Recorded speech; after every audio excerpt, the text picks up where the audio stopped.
안녕하세요. 참새예수 홍정수입니다. 여기는 조직신학교실입니다. 껍데기 얘기 본격적으로 하려고 합니다. 알맹이는 사람이신 갈릴리 예수의 이야기입니다. 껍데기는 이 시간과 공간에 제약되어 있던 갈릴리 사람 예수를 시공을 초월한 우주적 그리스도, 하늘의 그리스도, 메시아로 만든 장본인 바울의 이야기입니다. 그러려면 예수님은 시간과 공간을 초월해야 되기 때문에 부활해야만 합니다. 따라서 부활 이전의 예수로 신앙생활을 했던 초기 기독교 공동체, 갈릴리 공동체, 큐복음도 있었고 도마복음도 있다. 그런 얘기를 이미 드렸지요. 마가복음 1장에서 13장까지 이야기, 그것이 바로 갈릴리 사람 예수의 이야기입니다. 14장부터 예루살렘에 올라가면서 예수님이 시간과 공간을 초월하여 죽음을 정복하는 부활의 그리스도가 되지요. 이 껍데기입니다. 14장 이후에는 껍데기이고, 이 알맹이 얘기에 저는 초점이 맞추어져 있고, 그렇다고 해서 껍질은 필요 없다, 그런 얘기는 아니라 그랬죠.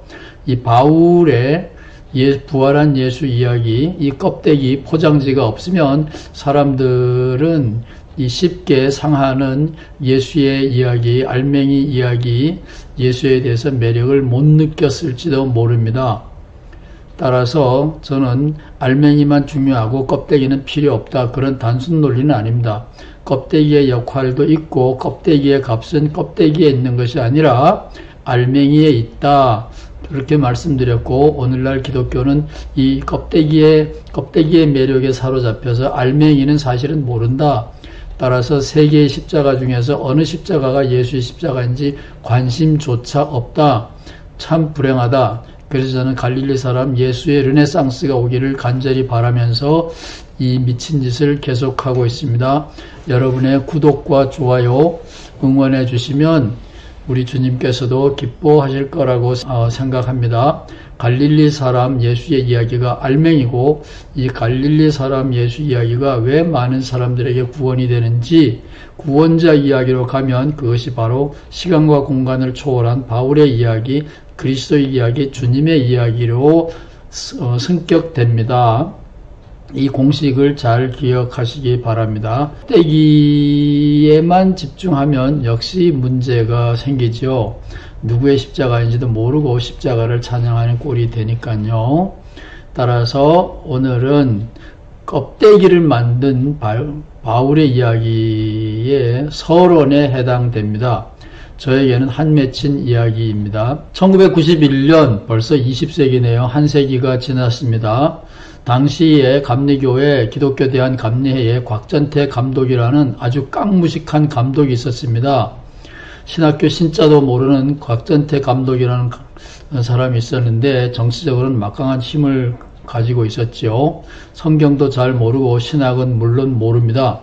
감리교가 뭔지도 모릅니다. 감리교는 종교재판을 할 수 없다. 교리 문제로는 종교재판을 할 수 없다. 그게 감리교 교리 서문에 나와 있는데, 곽전태 감독은 감리교 관심도 없는 사람입니다.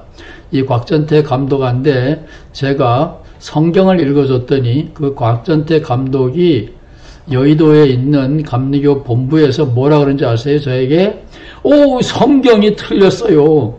예, 감독은 하나님 위에 있죠. 성경 위에 있습니다.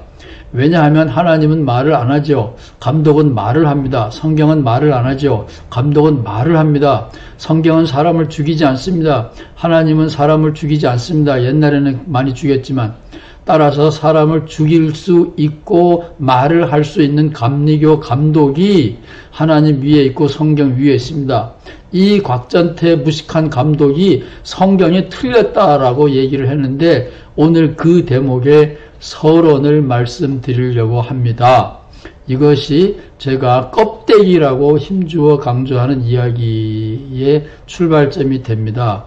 왜 감리교 곽전태 감독이 감독 집무실에서 감히 성경이 틀렸네, 아니 내가 잘못 알았네 이렇게 말해야 되는데 성경이 틀렸네요. 요즘 윤석열 검찰청장이 재판부에서 질타를 받고 있죠. 너는 법도 모르냐? 법과 원칙 그러는데 법도 모르냐? 그러고 욕먹는데 딱 그 꼴이죠. 사도행전에 보면 예수님이 승천하십니다. 여기에 120명 정도의 초기 기독교인이 있었고 예수님이 부활하신 다음에 40일 만에 승천을 합니다. 여기까지는 여러분 다 아시죠? 이 예수님이 승천한 다음에 허전한 예수님의 제자들은 재빨리 자기네들의 미션, 할 일을 발견하게 되죠. 그래서 하나, 둘, 셋, 넷, 다섯, 여섯, 일곱, 여덟, 아홉, 열, 열하나 11명의 사도들이 하늘의 계시를 받아서 자기네들이 잃어버린 친구 가룟 유다의 자리를 대신 메우게 되죠. 그래서 자기네들이 먼저 1차적으로 요셉과 마띠아라는 두 사람을 선택하게 되고 제비를 뽑았는데 마띠아가 됐습니다.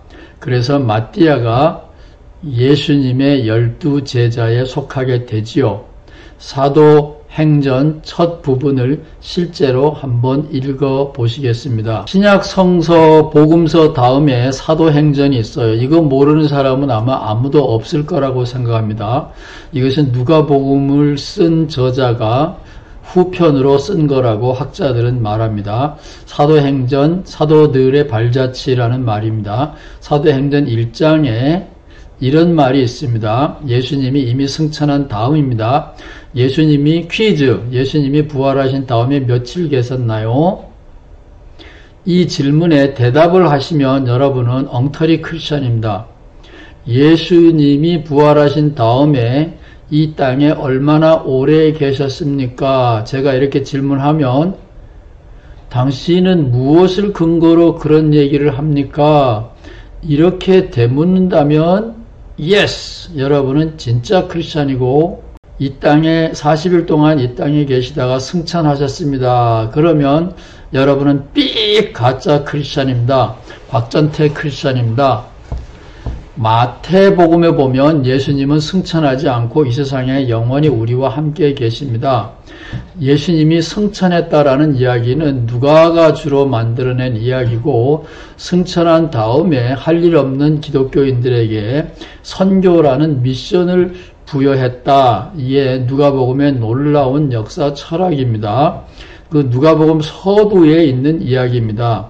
이러므로 요한의 세례부터 예수님이 세례 받았다 안 받았다 그것도 역시 침례교인들은 예수님이 침례를 받았다 그러지만 감리교나 장로교인들은 예수님이 세례를 받았다 그러죠. 어쨌든 그 사건부터 이런 말인데 그것도 요한복음에 의하면 예수님은 세례를 안 받습니다. 따라서 예수님은 누구한테 세례 받았습니까? 이렇게 질문하는 사람이 있으면 삑! 그 사람은 가짜 기독교인이거나 여러분을 함정에 빠뜨리려고 하는 사탄입니다. 예수님은 세례 받았다는 데도 있고 안 받았다는 데도 있습니다. 어쨌든 누가복음은 예수님이 세례 받은 걸로 알고 있습니다. 요한의 세례부터 소위 공생의 시작부터 우리 가운데서 아까 보셨죠?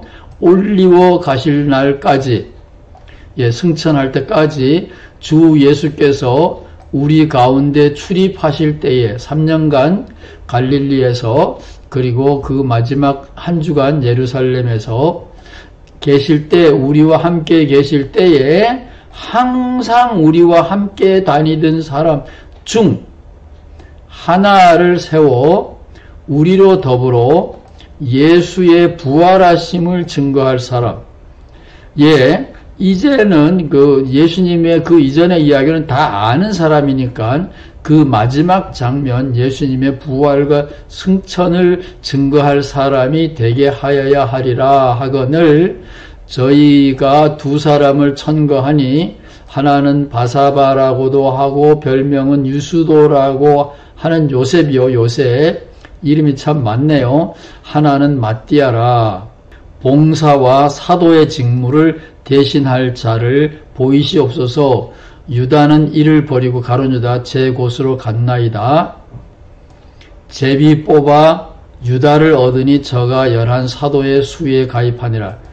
11사도의 수에 가입하니라. 사도의 수에 가입하니라. 그런데 바울은 자기가 신약성서에서 20회 정도 내외에 20회 정도로 자기가 자칭 사도라는 거예요. 이게 말이 됩니까? 자칭 사도라는 거예요. 그러려면 증거를 제시해야 되잖아요. 예수님의 제자들은 예수님과 3년간 동행했고 예수님이 세례 요한 때부터 승천할 때까지 예수님과 더불어 있었던 사람 중에 하늘이 선택한 사람이라야 사도가 되는 겁니다. 그런데 바울은 예수님이 승천한 다음에, 무슨 말인지 알겠어요? 승천한 다음에 40일 아직 승천하기 전이라면 예스, 그래도 절반쯤은 크레딧을 줄 수가 있는데, 점수를 줄 수가 있는데, 예수님이 승천하고도 길게는 5년, 짧게는 3년 지난 다음에 바울이 나타나서 자기가 사도라는 거예요. 자칭. 안수 누구한테도 받은 적이 없는데 예수님은 이미 하늘나라에 갔고, 그런데 성령이 성령이 인침을 받은 것도 아닌데 자칭 사도라고 하는 겁니다. 이 바울이 고린도전서 15장은 다음에 읽어볼 거예요. 고린도전서 15장에서 자기가 예수님을 보았고 예수님의 부활하신 예수님을 베드로가 체험한 것과 똑같은 체험을 자기가 했다고 고린도전서 15장에 써놨어요. 제가 고린도전서 15장을 읽어주니까 곽전태 이 아저씨가, 이 목사 자격이 없어요. 너무 모르니까 성경이 틀렸다 이거예요. 그러나 저는 곽전태 감독 개인을 말하는 게 아닙니다. 오해가 없기를 바랍니다. 절대 다수의 한국 감리 교인들이 이 곽전태 감독 편을 들어서 변선한 홍정수를 출교시킨 거지요. 무식한 사람이 세력을 잡으면 감당 못할 불상사가 생겨나는 겁니다. 성경이 틀렸다라는 거예요. 왜 틀렸는지 아세요? 예수님이 40일 동안 제자들을 교육시키시고 졸업장을 준 다음에 승천했어요. 그래서 내 부활의 증인이 되게 하라. 2사람을 뽑았고 2사람 중에서 제비 뽑아서 마띠아가 당첨됐다. 문제는 곽전태 감독이 왜 성경이 틀렸다 그러느냐. 사도가 되려면 세례 요한의 때부터 예수께서 승천하신 날까지 함께 있었던 사람 중에 하나를 사도로 선택하는 건데, 바울은 자신이 자칭 사도라고 주장을 하고 있고, 중요한 거는 바울이 예수님이 부활 승천하신 지 3년, 5년 후에 나타난 인물이라고 하는 거예요. 이거는 따로따로 알아서 그렇지 교회 오래 다닌 사람은 다 알아요. 예수님이 승천하신 다음에 얼마인지는 모르지만 바울이 다메섹 도상에서 기독교인을 박해하려고 쫓아가다가 꼬꾸라져서 환상 속에서 예수님을 만나고 개종했다. 그거 모르는 사람은 없어요. 거기에 시차가 3년 내지 5년 있다라고 하는 것도 모르는 사람은 없어요. 이거를 연결을 안 시키고 그 다음에 그 3년 내지 5년간의 시차 후에 바울이 고린도전서 15장에서 내가 본 부활하신 예수님과 베드로가 본 부활하신 예수님이 동질적이다라는 주장을 했다라는 걸 잘 모르는 거예요. 고린도전서 15장을 읽는 거는 다음에 하겠습니다. 여러분 머리에 쥐가 나오면 안 되니까 오늘은 곽전태 감독이 유독 무식해서가 아니라 절대 다수의 신학자들과 목사님들이 직업적으로 성경을 읽고 있기 때문에 성경 앞뒤 연결을 안 시켜요. 조직신학은 일관성과 유용성을 연구한다 그랬죠. 일관성은 앞뒤 전후 문맥이 맞나 이런 거를 연구하는데 성서학자들도 그런 거는 연구 안 해요. 저만 교리신학이 아니라 조직신학을 하는 셈이죠. 앞뒤를 맞춰보면 사도행전의 이야기는 예수님이 40일 만에 승천하셨다 그랬어요. 따라서 40일 이후에는 환상을 볼 수는 있지만 베드로가 주님을 본 것처럼 예수님을 보았다 이런 말을 하는 것은 불가능합니다. 그런데 바울은 고린도전서 9장 1절에서 이렇게 말합니다. 내가 자유자가 아니냐? 내가 사도가 아니냐? 누가 바울을 사도로 만들었어요? 아무도 그렇게 한 적이 없습니다. 자칭 사도예요. 여기 중요한 거예요. 예수 우리 주를 내가 보지 못하였느냐? 베드로가 부활하신 예수님을 보았듯이 나도 부활하신 예수님을 봤다는 겁니다. 고린도전서 15장은 나중에 다시 읽겠습니다. 여러분도 이 부분에 대하여 곰곰이 생각해 보시고 댓글을 달아주시든지 뭔가 반응을 보일 때까지 저는 이 참새 예수 잠시 쉬려고 해요. 저 혼자 독주하면 안 되잖아요. 구독, 좋아요도 눌러주시면 더욱 고맙겠습니다.